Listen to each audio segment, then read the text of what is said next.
Welcome friends, आज हम बात करने वाले top 50 questions on Indian polity with brief explanation के साथ आपको यहाँ पर हम डिस्कस करने वाले हैं। तो आइए स्टार्ट करते हैं। सबसे पहले, how many schedules are there in Indian constitution.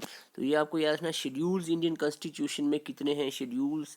यहाँ पर इंडियन कॉन्स्टिट्यूशन में 12 शेड्यूल हैं, 12 शेड्यूल हैं। पहले 8 थे, अब 12 हैं।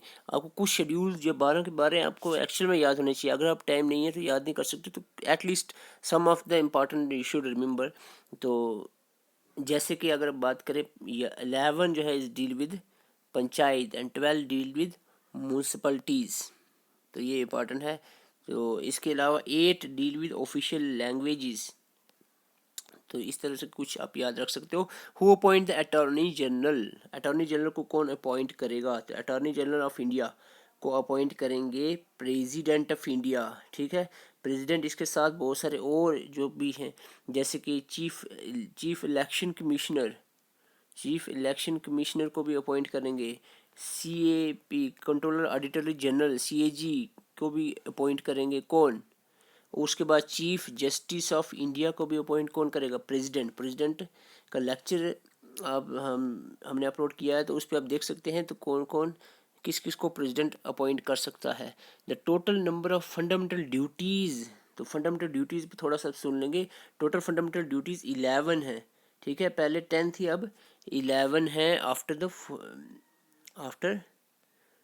86 अमेंडमेंट एक्ट के बाद 11 हो गई है। ठीक है, ऐड कब हुई थी? तो फंडामेंटल ड्यूटीज जो है ये ऐड की गई थी इंडियन कॉन्स्टिट्यूशन में 42nd अमेंडमेंट एक्ट के तहत। ठीक है, जो 1976 में हुआ था, इसके तहत ये ऐड की गई थी। 42nd अमेंडमेंट एक्ट के तहत फंडामेंटल ड्यूटीज़ ऐड की थी। आइडिया फंडामेंटल ड्यूटीज़ रशिया से लिया गया है। रशिया से फंडामेंटल ड्यूटी का आइडिया लिया गया है। ठीक है, तो ये आपने याद रखना। पहले 10 थी जब ऐड हुई थी 42nd अमेंडमेंट के तहत।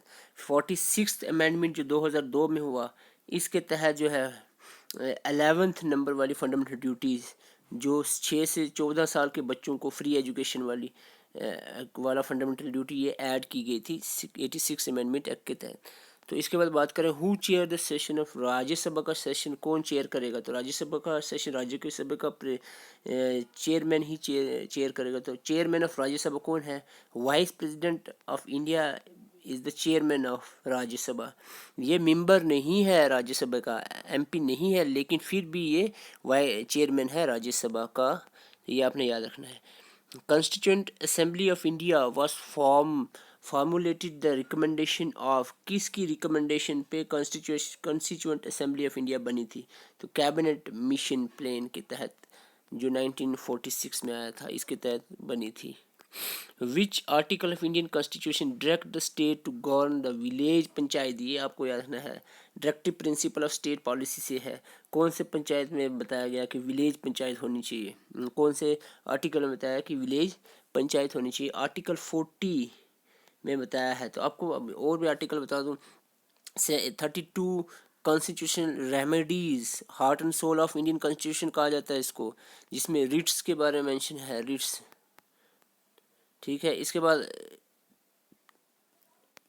बस आगे ज़्यादा बात नहीं करेंगे। विच article of the constitution abolish the untouchability? तो अनटचेबिलिटी कौन से आर्टिकल मेंशन है? तो अनटचेबिलिटी एबॉलिश करना, ये आर्टिकल 17 में मेंशन है। ठीक है, 14 में राइट टू इक्वलिटी के रिलेटेड है, और 15 की में opportunity in case of employment के रिलेटेड है, और 44 डायरेक्टिव प्रिंसिपल स्टेट पॉलिसी है, इसमें सिविल सर्विस को सिविल कोड के रिलेटेड है। ठीक है, आगे चलते हैं। What is the minimum age of holding the Lok Sabha का मेंबर होने के लिए कितनी एज चाहिए? तो 25 साल। ठीक है, और राज्यसभा के लिए 30 साल। ठीक है, इसी तरह से MLA बनना हो तो 25 साल, MLC बनना हो 30 साल। ठीक है, प्रेसिडेंट बनना हो तो 35 साल। तो ये आपने याद रखना है। The maximum number of members that A president can nominate Rajya Sabha. तो ये भी आपको इंपॉर्टेंट क्वेश्चन है। राज्यसभा में प्रेसिडेंट कितने मेंबर नॉमिनेट करेगा? 12 मेंबर्स। ठीक है, और लोकसभा में कितने मेंबर नॉमिनेट करेगा? 2 ओनली। ठीक है, 12 राज्यसभा में और लोकसभा में 2। तो ये आपने याद रखना, nomination of president. Part 18 part किससे डील कर रहा है? Part 18 of Indian constitution deals with the official languages of India, ठीक है, इफ आई एम राइट, तो this is official languages of India. who administrators the oath of the office of the president. तो president की oath कौन लेगा? President तो बहुत सारों की ओथ लेता है, अपॉइंट भी करता है। प्रेसिडेंट की ओथ कौन लेगा? प्रेसिडेंट की ओथ लेगा chief justice of India. Okay, the next is which article of India constitutes the provision of election commission, कौन से आर्टिकल में मेंशन है? तो ये आपको बहुत बार पूछा था एग्जाम में, 324 आर्टिकल में मेंशन है, ठीक है। Next, who is the charge of the office if the both president vice president resign. अगर प्रेसिडेंट रिजाइन करता है तो वाइस प्रेसिडेंट प्रेसिडेंट की तरह एक्ट करेगा फॉर 6 मंथ, जब तक नया प्रेसिडेंट चुनते हैं। लेकिन अगर वाइस प्रेसिडेंट भी ना हो या रिजाइन कर दे दोनों, तो फिर chief justice of India become president of India. इसके बाद बात करें, which of the following leader was the first speaker of Lok Sabha. Lok Sabha के सबसे पहला स्पीकर कौन था? तो जीवी मवलांकर जो फर्स्ट स्पीकर ऑफ लोकसभा रहे हैं। The finance commission of India कौन से आर्टिकल में मेंशन है? 280 आर्टिकल में। तो कौन कॉन्स्टिट्यूट करता है finance commission? For every 5 year, 5 साल के बाद। तो ये करता है president constitute the finance commission for every 5 year. Article 280 में मेंशन है। आर्टिकल पूछा जाता है कौन से आर्टिकल में फाइनेंस कमीशन मेंशन है? 280 280। What is the intermediate tier of the panchayati raj. Panchayati raj का इंटरमीडिएट टायर, बीच वाला टायर कौन सा है? पंचायत समिति बीच वाला है, ठीक है। सबसे अपर टायर है जिला परिषद और सबसे लोअर ग्राम परिषद, ठीक है। हम ऐसे चलें तो पहले ग्राम सभा आएगी, फिर पंचायत समिति आएगी, देन फिर जिला परिषद आएगी। ये गांव, ये आगे ब्लॉक लेवल पे, ये district level. Which article of the constitution give provision of president होना चाहिए इंडिया का? कौन से आर्टिकल मेंशन है? आर्टिकल 52 में मेंशन है, ठीक है। और 72 कह रहा है pardoning power of president, pardoning माफ़ करने की पावर, सज़ा माफ़ करने की पावर होती है प्रेसिडेंट के पास, आर्टिकल 72 में मेंशन है।